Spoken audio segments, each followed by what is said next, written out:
Skadoosh! Welcome back. Joey Moss with Bad Boy Gaming, and like usual, with spoiler time, we do have a lot to discuss. I guess the spoilers are still creeping out. I underestimated how many cards were in the set, apparently.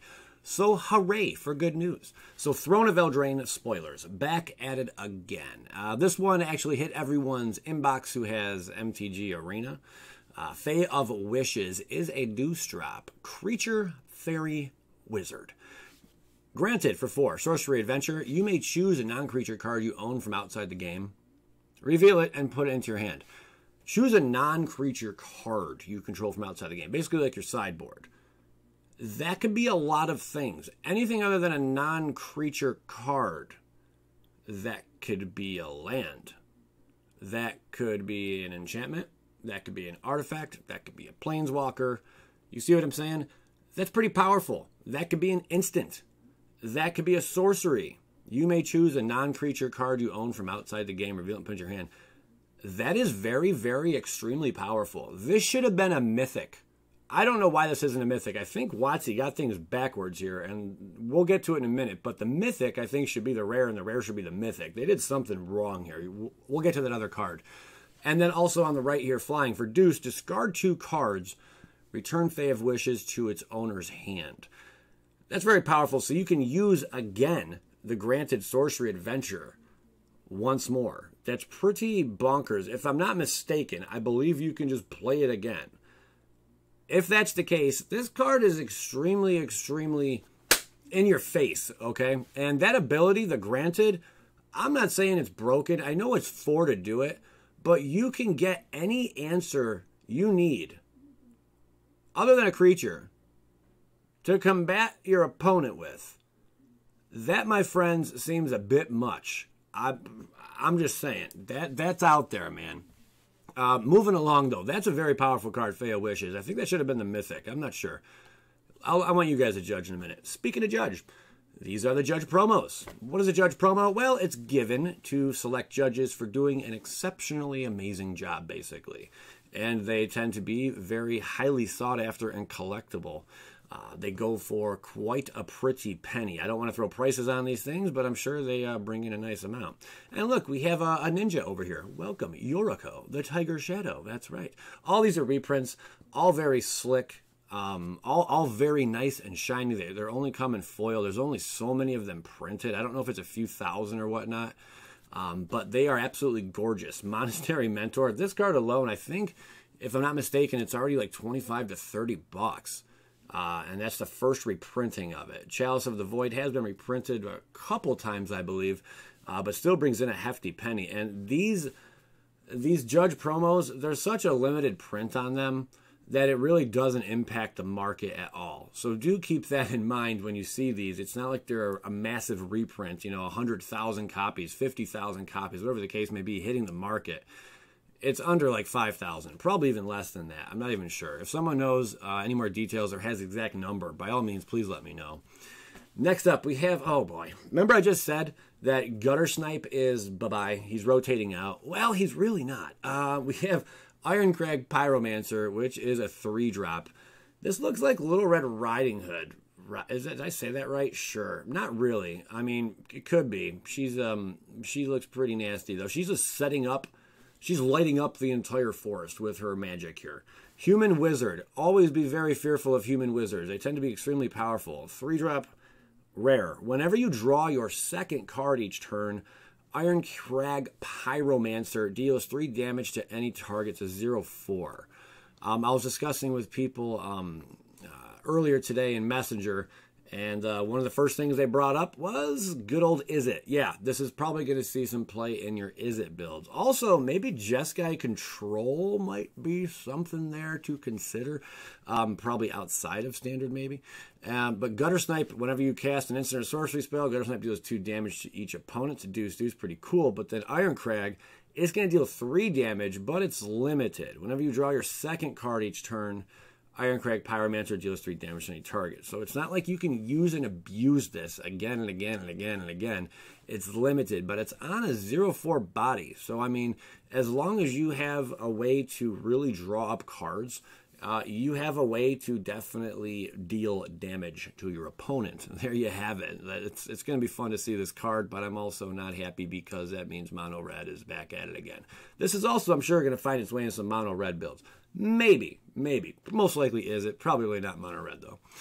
The Greathenge. Oh, goodness. Cool artwork on this. Not busted, but very powerful. This is like completing the cycle. Each color got their own legendary artifact with a ridiculous casting cost, but ways to cheat it onto the battlefield, or I'm sorry, reduce the casting cost, or the CMC. So this spell costs X less to cast, where X is the greatest power among creatures you control. You tap it and you add 2 green mana, and you gain 2 life. I mean, I like the gain 2 life part. That's going to keep you in the game against your burn decks and whatnot, you know, or just against whatever kind of builds.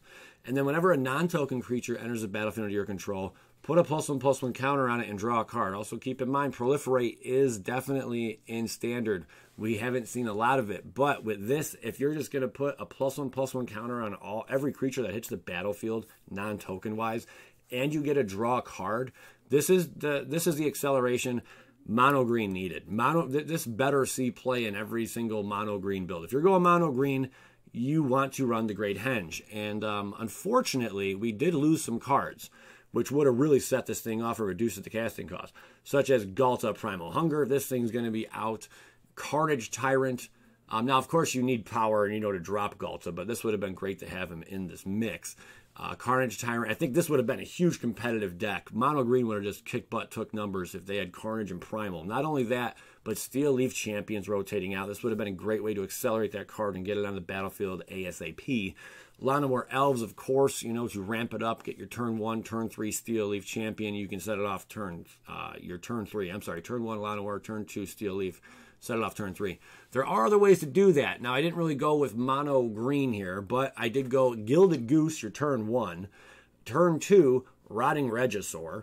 Turn 3, the Greathenge. That's correct. It is just that simple. You can drop this thing turn 3. There it is right in front of you how to go about it. Plus, there's a lot of other very powerful mono green cards. You might not even need Rotting Regisaur, but this would be the quickest way to get it out on turn 3. This would be what you'd want to go with. I'm sure that there might be another way to do it turn 3, I'm sure, without running the Regisaur, and staying in mono green. I'm sure I'll figure it out. Also, we have Sora Farren, the Henge Hammer. He plays in the Henge there, we just saw. It's a 2-drop, legendary creature, human knight. Whenever Sora Farren, the Henge Hammer, attacks another target attacking creature gets +X/+X on the turn, where X is Sora Farren's power. I got a haircut today, can you tell? I like it. It's on a Deus, so it's pretty weak with that being in mind. But remember, if this card, the card we just looked at, remember, anything that enters the battlefield gets a +1/+1 counter. So let's just say it's a 3/3. Also, you got things like Giant Growth, +3/+3. I'm sure you're going to be seeing Giant Growths possibly playsets in a lot of these builds if you're trying to go mono green. Is that Kung Lao or Raiden? I'm not sure which one. But yeah, definitely very powerful. You put +3/+3 on this guy, and then you give something else +X/+X. Now you at least have a 5/5. If you have the Henge out, 6/6 with your Giant Growth, or anything that just makes it bigger and stronger. That's pretty powerful, especially if you give it something trample. Then we have Lightning Cow Prodder. It's a Dewstrap and Rakdos, creature, human knight, a menace, rare. At the beginning of your upkeep, each player draws a card and loses 1 life. This is a very, very cool card. And the reason I say very, very cool, 1, it's cool, it has menace. Yeah, so what? It's Rakdos, it's 2-drop. But at the beginning of your upkeep, each player draws a card and loses 1 life. You're giving your opponent card draw. That's true. It's each player, so that affects them as well. And they lose 1 life. What does that 1 life loss do? It sets off Spectacle. You're going to be setting off Spectacle in more ways than one. These are I put up all the good Spectacle cards right now. You got Skewer the Critics, that's currently in Standard. Spawn of Mayhem, which I think is a very undervalued card.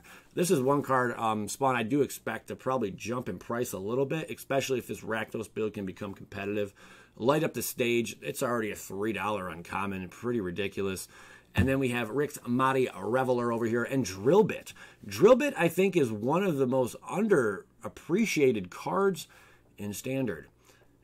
And I think we're about to see that flip. Drill Bit is probably going to see a heck ton of play. Probably going to see 4 ofs in decks coming up. For those of you who are not familiar with this card, besides the artwork being amazing, it's got the spectacle, so it only costs that 1 if you have dealt 1 damage to your opponent or more. Target player reveals their hand. You choose a non-land card from it. That player discards that card. It's like a thought seizure. Pretty ridiculous, but there's no pay to life or anything. That's very nutty. So watch out for spectacle and Rakdos. Here's what I'm talking about here, man. This BrazenBorrower. 1 colorless, 2 blue, mana to get it out. Creature, fairy, rogue. I think this should have been the rare. I'm not certain, but it's mythic. Maybe Wizards got it backwards. Anyway, Petty Theft. Deuce drop, instant adventure. Return target non-land permanent an opponent controls to its owner's hand. I mean, are you even stealing at that point? That's not even petty theft. That's borrowing. They could have stuck with the borrow ability. I don't even know what's going on with that. But there's no theft going on here. Moving on past the flavor of it all. Flash Flying. BrazenBorrower can block only creatures with flying. It's a 3/1. This, again, it seems more like a rare. I'm sure it's going to find some use, without a doubt. I'm not saying it's a bad card by any means. It's going to see play, especially in fairy builds and what have you. But I don't get why it's a mythic. If anyone can maybe clue me in on this one, I mean, maybe Wizards is like, all right, we have too much value in the mythic slot. We need to tone it down a little bit. Let's make this mythic. I think it was like a last-minute decision that they made to swap this with the other card, and maybe they even like nerfed the other card. Maybe it was like a 2/4 before, and now it's a 1/4. Something weird happened. I'm almost guaranteeing you. Something really funny happened. And that's pretty crazy that this fairy is a 3/1. It's a powerful fairy, man. It's so tiny. It's like this big, but this thing's dealing 3 damage, like what a cow would do to you. A magical one with beans and stuff. All right, anyway, I don't know. We have fun. Then we have a Brig Carver. 4-drop, Shields, Might, Human Warrior, Instant Adventure. Target creature gets +2/+2 until end of turn. We got giant growth already. But it's a 3/2. This is going to see only limited play. 4-drop, I'm sorry. It's just not doing a whole lot for us. Tempting Witch over here, though. This may see some fun here. It's a 3-drop, common, Human Warlock. Remember, it's the first time we've seen Warlocks ever in Magic the Gathering was in Throne of Eldraine. When Tempting Witch enters the battlefield, create a food token. Hooray! It's an artifact with the Deus, sacrifice artifact, you gain 3 life. And then for 2, tap it, sacrifice a food, target player loses 3 life. That's not too bad. I would expect definitely to see this a lot of play in limited. Outside of that, I'm just not sure. I mean, you're really paying a lot here. That's 5 just to get to this point, to deal 3 damage to your opponent. That seems kind of steep. We're going to see how it pans out, though. Love the flavor on that card. You're eating poisonous apple. Have fun with that. Then we have Shepherd of the Flock. It's a Deuce drop, Human Peasant, Usher to safety. For 1, return target permanent you control to its owner's hand, and the other side, the creature side, is a 3/1. That's really not bad at all. I'm sure this is going to see some play. Human Peasant. I like that, man. What is it? Is that a fox he's got over? Is it? I don't know what he's carrying there. Something's going on there. It looks like someone's face right here. You see that? It almost looks like someone's face. Anyway, moving past all that, anytime you can return something to your hand, it's an instant. You're saving something. Usher to safety. This is really good flav, man. You are saving whatever the case may be. Oh, I don't want that to die. Oh, boop. It's mine now. And it's only for 1. That's pretty cool. You can save a big creature or whatever the case may be. Return target permanent. It's a permanent. Any permanent you got. It could be a land they're about to destroy. It could be anything. You got to exile it afterwards. Pretty ridiculous, my friends. Pretty ridiculous. Then we have Lucky Clover. Deuce. Artifact. Whenever you cast an adventure, remember, it's not comma. It's whenever you cast an adventure instant or sorcery spell, copy it. You may choose new targets for the copy.